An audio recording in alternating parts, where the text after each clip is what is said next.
Dunia tetap mereka cari, tetapi seluruh penghasilan yang mereka dapatkan selebih daripada makan dan minum kebutuhan wajib, mereka akan pakai untuk membela agama Allah, memperjuangkan agama Allah, menegakkan agama Allah. Hilang kewakilan sehilang-hilangnya. Dampak positif daripada menceritakan akhir zaman. Disinilah Rasul memberikan syarat.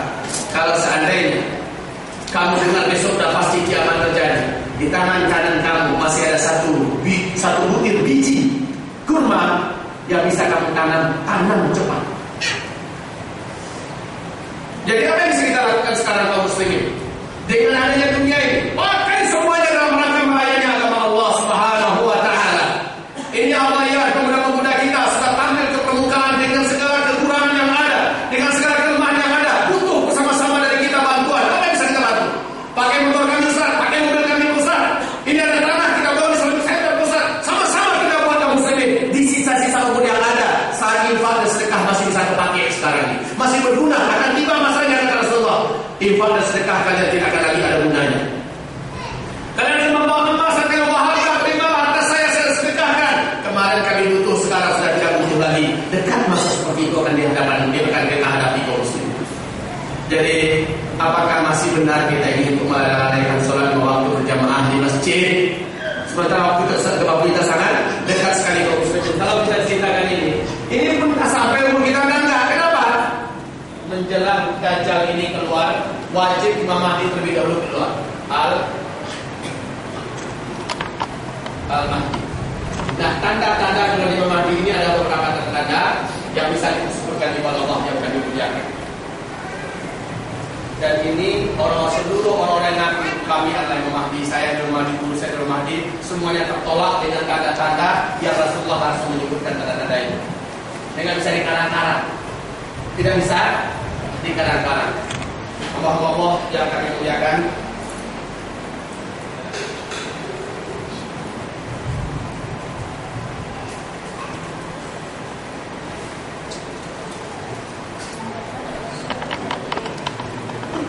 Saya rasa kajian kita cukupkan sampai di sini. Kita buka ruang tanya jawab.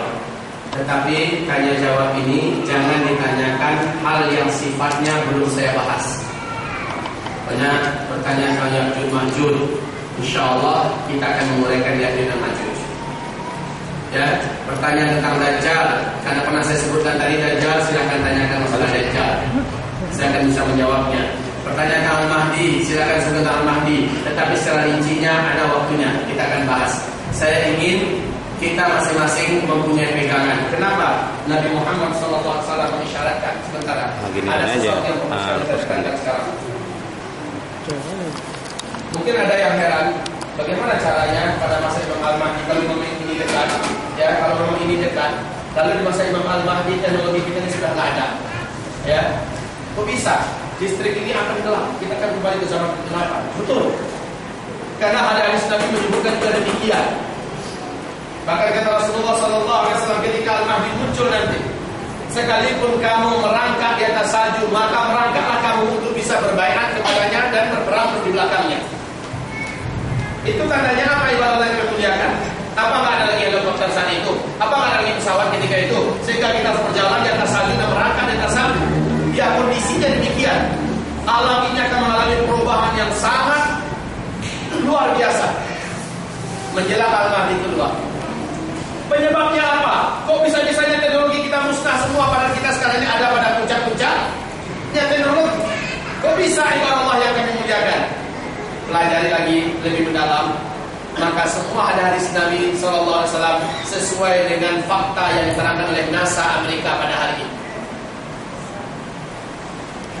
Kaum muslimin akan memuliakan. Contoh, ya, salah satu syarat akan keluarnya Imam Al-Mahdi adalah huru hara yang merata di muka bumi. Ini pernah ya? Enggak ya? Iya pernah. Huru hara yang merata di muka bumi. Huru hara. Sekarang silakan untuk melihat, ada nggak bumi kita, ada nggak negara saat ini yang aman, sentosa, damai? Ada nggak? Di mana-mana bencana alam susul menyusul, ganti berganti, ya. Bencana alamnya kelas tinggi semua. Ditambah lagi manusia yang pada kacau semua. sibuk dengan peperangan, pertengkaran, permusuhan. Ya, gaduh di mana-mana. Tawuran kalau di Indonesia, ya. Kemudian pembunuhan, pemerkosaan, pembantaian segala macamnya, huru hara di mana-mana. Syarat dekatnya Imam Al-Mahdi itu keluar. Kemudian terjadinya fitnah di Syam. Fitnah di Syam. Siapa yang tidak kenal dengan Syam? Bumi yang diberkahi dan didoakan oleh Rasulullah SAW sebagai salah satu bumi akhir zaman yang diperintahkan untuk hijrah kepadanya. Di bumi Syam ini kata Rasulullah akan menyala huru hara, dan ketika huru hara ini terjadi, Imam Al-Mahdi akan bercokol di situ dan pusat pemerintahan Islam nanti ada di Syam. Al-Quds akan ditaklukkan oleh Imam Al-Mahdi dan ibadallah, lalu di Damaskus ditegakkan khilafah Islamiyah, dan hadis-hadis itu tentang itu sahih. Sementara di Syam sekarang fitnahnya sedang menyala, membara. Tidak ada dunia tidak menyaksikan. Bahkan PBB pun mengatakan belum ada sepanjang yang kita ketahui manusia terbiadab melebihi kebiadaban Bashar Assad. Dan Iran sudah terang-terangan membantu Bashar Assad dengan militernya, dengan senjatanya, dengan dananya. Demikian juga Hizbut Syaitan yang dipimpin oleh Hasan Nasrallah. Nggak tega kita menyebutkan Hasan Nasrallah. Nah, Hizbullah juga tak tega kita, Hizbut Syaitan saja. Karena dia terang-terangan membantu Bashar Assad. Bagaimana? Yang dilakukan oleh mereka selama ini benar-benar sesuatu yang sangat memalukan dalam sejarah umat Islam. Nah, fitnah di Syam, Nabi mengatakan ketika fitnah di Syam ini sudah mulai berkeluar, kalian hai umat Islam perbanyaklah amal soleh. Di sini disuruh perbanyak amal soleh. Kenapa? Huru hara yang akan dihadapi setelah fitnah di Syam ini bisa menyebabkan rompoknya iman dan murtadnya umat Islam. Saking beratnya huru hara. Kemudian kematian seorang khalifah, ya, seorang raja yang menguasai harta kekayaan kalian, dan ahli warisnya akan berlomba-lomba untuk memperebutkan tampuk kekuasaan itu, tetapi kekuasaan itu akan langsung dipegang oleh Al-Mahdi kata Rasulullah. Dan kita tahu salah satu kerjaan Imam Al-Mahdi yang paling pertama, tahu tak muslimin? Ini dalam hadis-hadis yang sahih dikumpulkan 100 pokok akhir zaman berkenaan dengan peristiwa paling awal, yaitu yang pertama akan ditaklukkan oleh Imam Al-Mahdi adalah Jaziratul Arab. Apa itu Jaziratul Arab? Arab Saudi. Arab Saudi. Ini yang paling pertama ditaklukkan oleh Imam Al-Mahdi. Nah, kita mengetahui bahwa pada hari ini Raja Abdullah yang memimpin sekarang ini di Arab Saudi, usia beliau sudah berapa? Teman-teman bukan presiden kita jadi nggak ngerti. Berapa? Nggak benar. Yang bisa menjawab dengan benar saya kasih hadiah buku satu.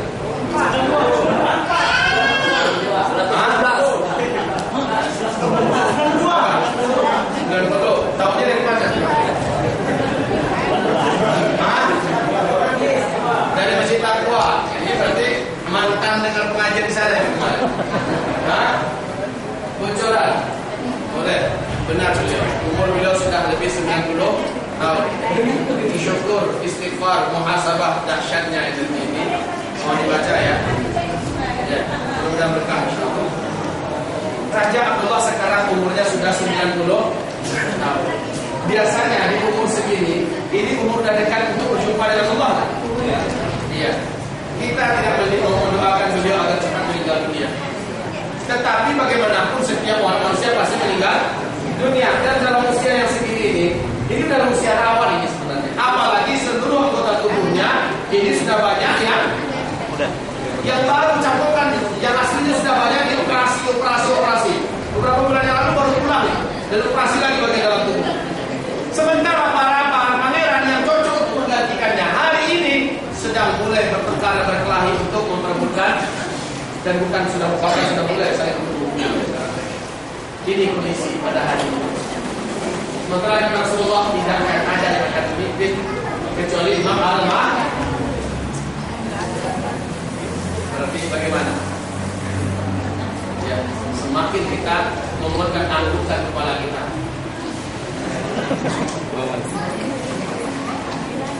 Selanjutnya, ciri berikutnya kedatangan Mahdi dimulai dengan jatuhnya bumi ini diserang diserang oleh meteor. Di kitab nanti ada pada halaman 292 sampai 234. Bisa dibaca di halaman yang dimuliakan. Serangan meteor ini Allah sebutkan dalam surah At-Tur. Ini berbeda-beda nanti ya. Allah menyebutkan bahwa bumi ini akan mengalami hantaman dari langit di akhir zaman.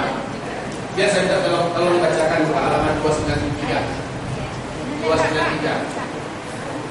Buka halaman 293, itu ada hadis dan terjemahannya di baris paling atas halaman 294. Rasul mengatakan di akhir zaman akan terjadi perubahan bentuk, hujan batu, kemudian penenggelaman bumi, sehingga orang rajulun minal muslimin fi hadhihi al-ummah khasfun wa masfun wa qadfun. Qala rajulun minal muslimin wa ma tadaka ya Rasulullah? Qala, Nabi menjawab, idza zaharatil qainat wal ma'azif wa syuribatil khumur. Artinya bukan halaman berapa itu?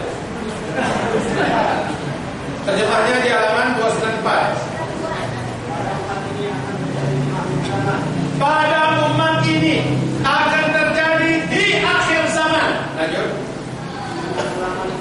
Penenggelaman bumi, hujan batu, ini adalah hujan meteor. Nah, sebentar, berhenti dulu situ. Hujan batu, hujan meteor. NASA Amerika setelah jatuhnya meteor pertama di Rusia, tanggal berapa? Tanggal berapa? Mana ada yang mau ingat itu tanggal ini? Tanggal 14 Februari, hari Minggu, hari Jumat siang di Rusia, tepatnya Siberia. Meteor yang besarnya, beratnya 70.000 ton. Kecepatan gelombangnya yang dihasilkannya bisa menghancurkan seluruh gedung-gedung dan kaca-kacanya, ya, kaca-kaca gedung, kemudian berterbangan seperti peluru yang ditembakkan, sehingga siapapun manusia yang ada pasti akan dicacak oleh, akan ditancap oleh kaca-kaca itu. Lebih 1.200 orang korban. Terang benderang saat itu. Lalu dunia mempersaksikan dan mempertontonkan bagaimana dahsyatnya meteor itu. Setelah itu Rusia ketar-ketir langsung mengajak agar Amerika, Jerman, Australia, Inggris, Perancis, Belanda dan negara besar lainnya sama-sama sepakat untuk melindungi bumi dari serangan meteor. Kenapa?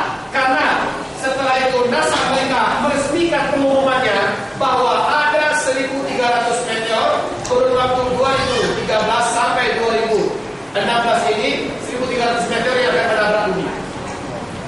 Yang jatuh sekarang baru dua. Satu di Rusia, satu lagi kemarin tanggal 15 April malam hari setelah konser di Argentina.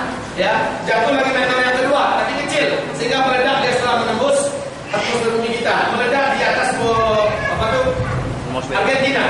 Terang 88 kota langsung terang seperti siang hari. Itu baru dua. Yang muncul kemudian 1.300 yang akan menabrak bumi kita dalam 4 tahun ke depan.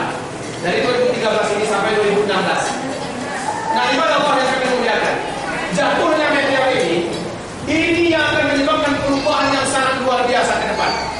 Ya, insyaallah taala akan kita uraikan pada pertemuan berikutnya tentang agenda meteor dan ini menjadi agenda raksasa. Sehingga pada hari ini Amerika Serikat sudah membuat 6 titik bunker raksasa di bawah tanah mereka. 6 titik, Pak. Satu bunker itu bisa memuat 500.000 manusia. Dengan persiapan cadangan hidup di dalam itu 1 tahun. Satu orang yang bisa masuk ke dalamnya adalah orang yang sudah terpilih dan satu membayar dengan mahal. Satu orang itu bisa membayar dari 450 juta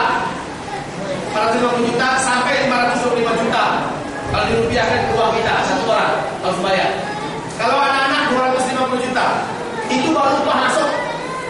Belum nanti fasilitas yang di dalamnya yang bisa mencukupi kehidupan selama 1 tahun. Dan ini mereka buat 6 titik. Kenapa? Mereka yakin serangan meteor akan banyak mematikan manusia di permukaan bumi. Serangan meteor ini ke depan kaum muslimin.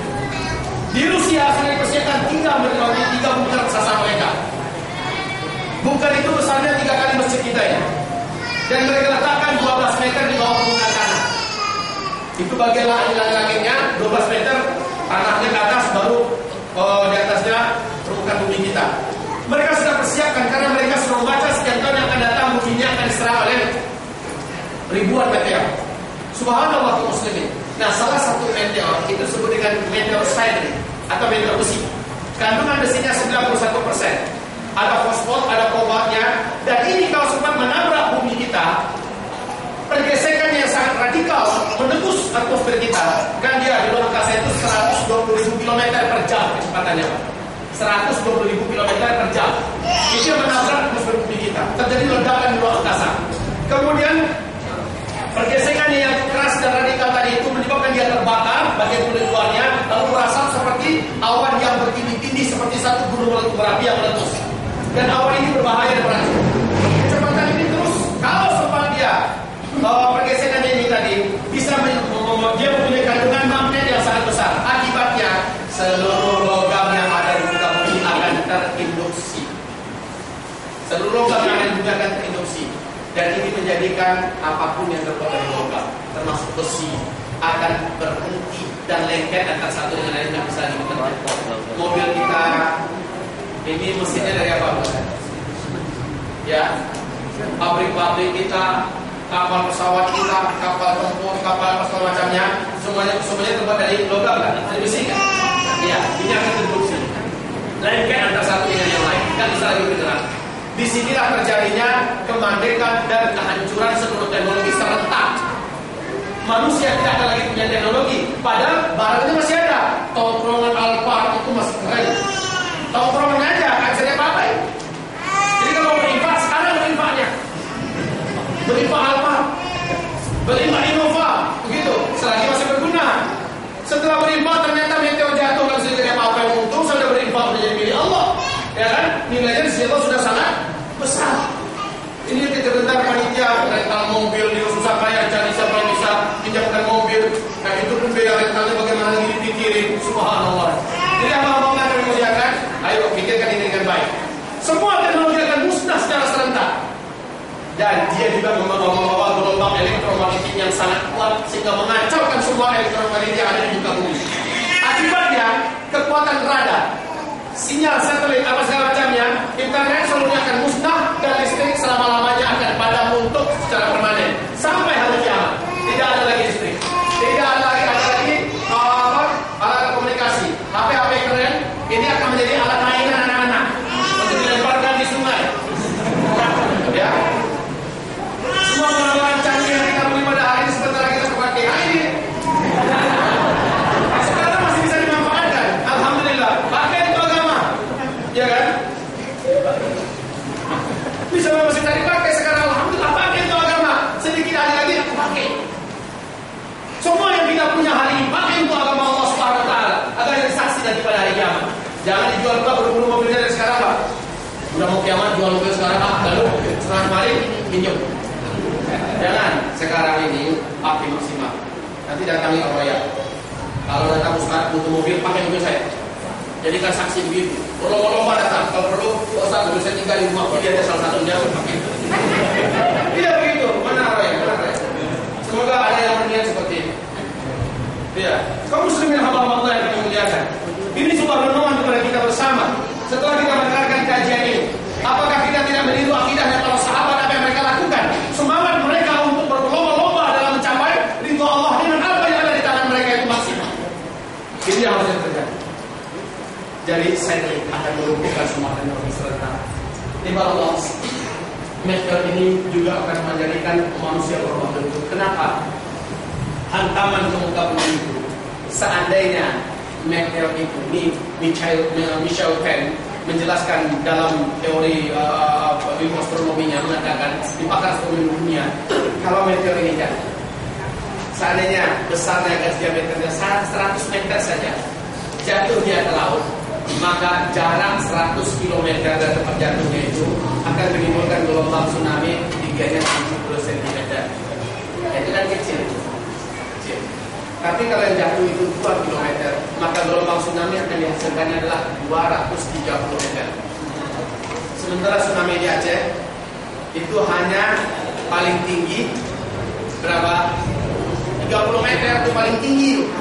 Sudah mematikan lebih 200.000 manusia hanya dalam 8 menit, hanya dalam 10 menit. Bagaimana dengan 230 meter kalau jatuhnya ke laut? Kalau jatuhnya ke kutub utara atau kutub selatan, maka akan melelehlah kutub itu selama-lamanya dan laut akan mengalami peninggian sebanyak 7 meter lagi. Maka tenggelamlah Jakarta, tenggelamlah New Zealand, tenggelamlah Florida, tenggelamlah New York, tenggelamlah kota-kota besar yang berkotakan di tepi laut. Kalau 230, ketinggian Medan berapa dari laut?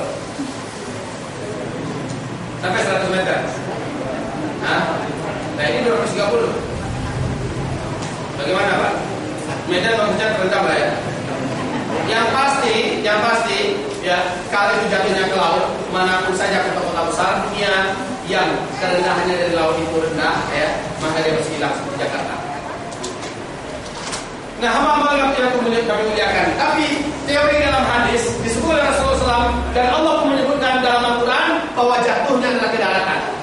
Kalau jatuhnya ke daratan, Nagasaki, peluru senjata nuklir yang meledak di Nagasaki, garis diameternya 100 km tempat jatuhnya itu sudah menghanguskan dan mematikan apa saja sampai 550.000 orang mati ketika itu. Kekuatan meteor yang akan jatuh itu 1 juta kali lipat daripada Nagasaki, bom nuklir meledak di Nagasaki. Kalau jatuhnya itu, kalau sudah kami lihatkan, bukunya bisa tinggal. Sebentar, ya. Kaum muslimin, bumi ini akan berlubang, kemudian partikel-partikel yang akibat meledaknya, meteor di mana dia meledak, partikel yang membumbung ke langit dengan kecepatan daya kejutnya 800 km per jam, itu akan cepat membungkusi bumi. Panas itu kaum muslimin, sehingga melepuhlah wajah-wajah orang kafir, kata Rasulullah. Orang-orang beriman yang taat sebelumnya, orang-orang beriman yang banyak amal soleh sebelumnya, Allah jadikan mereka hanya seperti kena flu atau pilek, ya. Sementara orang kafir akan melepuh seperti orang masuk oven, Pak.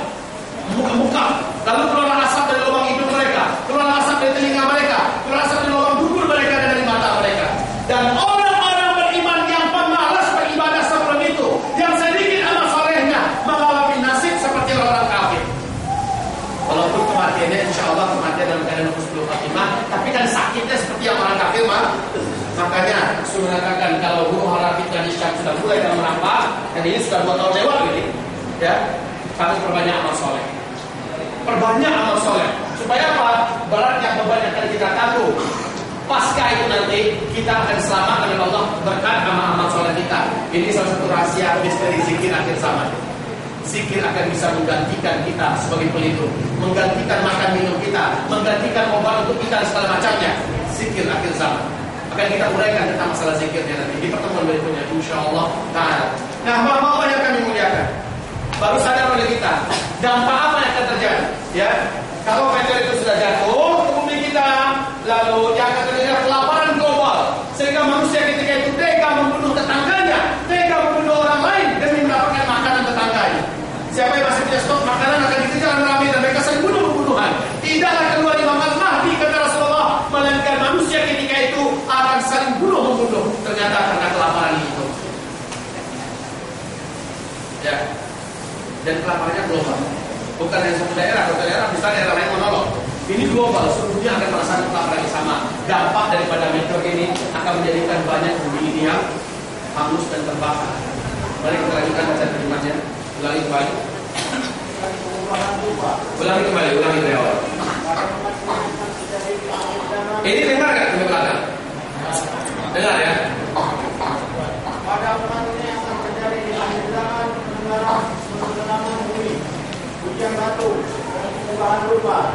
Perubahan rupa, ini yang tadi melepuh, sehingga menjadi jelek. Dajjal waktu ditemui oleh kami Madari dalam pulau itu 2 matanya masih utuh, Pak.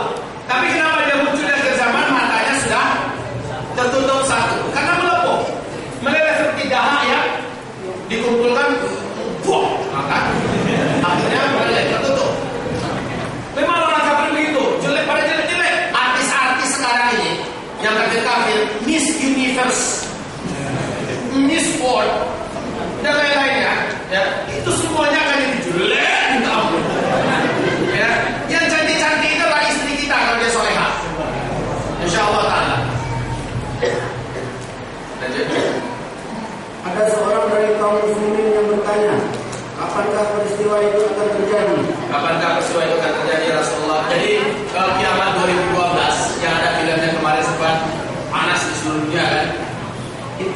mereka bukan mengarang-arang, mengada-ada enggak. Mereka pelajari ayat-ayat Allah dalam Al-Quran ini. Mereka pelajari hadis Nabi, dampak daripada meteor itu nanti seperti apa. Akhirnya mereka ilustrasikan dalam film mereka. Ya, fantasi mereka itu berkembang, kemampuan teknologi mereka yang canggih. Akhirnya mereka mampu melahirkan film yang kayak itu. Penenggelaman bumi, benar. Bumi ini memakan rengkah, lalu yang di atas jadi ke bawah, yang di bawah naik ke atas. Terbalik penenggelaman bumi. Nggak tahu di nasib beliau nanti bagaimana, karena gas alamnya, buku yang bagian bawahnya terlalu dieksploitasi. Begitu juga nanti di Arab bagaimana itu? Kan di Arab ada pasukan yang mengejar Al-Mahdi untuk dibunuhnya, ya. Kemudian ternyata Allah berangkat mereka di Al-Baidah, kan gitu kan? Rengkah di sana lalu terkembang. Dari jumlah 300 orang yang mengejar itu, satu orang yang melahirkan selamat dan satu orang yang mengabarkan. Kami mengejar seorang laki-laki, lalu seluruhnya tenggelam dari kami dan berkota. Laki-laki itu selamat masuk Mekah dan orang ini mengabarkan. Nah, maka itulah laki-laki yang dikejar itu adalah Al-Mahdi, ya. Pendalaman bumi. Kapankah itu terjadi ya Rasulullah? Lanjut. Beliau menjawab. Rasulullah menjawab. Apabila musik dan wanita orang merajalela dan Umar menjadikan halal. Apabila musik telah dianggap halal oleh umatku, nggak ada sekarang pernikahan yang akan kawin tunggal. Seluruhnya ngajak agar musik diadakan. Di mana-mana konser-konser musik dan yang tukang joget-joget itu adalah pemuda-pemuda muslim. Di mana-mana musik. Di TV musik, di seluruh dunia ini musik. Dan para penyanyi wanita, penyanyi wanita marah di mana-mana, serta barang-barang haram menjadi konsumsi yang bergaliran. Kalau itu sudah ada kata Rasulullah, maka hujan batu bumi ini akan subhanallah, apa yang dikatakan oleh mereka akhirnya mendekati kepada fakta daripada hadis ini. Kalau kita mengatakan kebetulan Ustaz, dia terserah. Kalau dia mengatakan itu kebetulan Ustaz. Jadi kalau semua yang kita ceritakan kebetulan semua kayaknya, ya udah nggak apa-apa.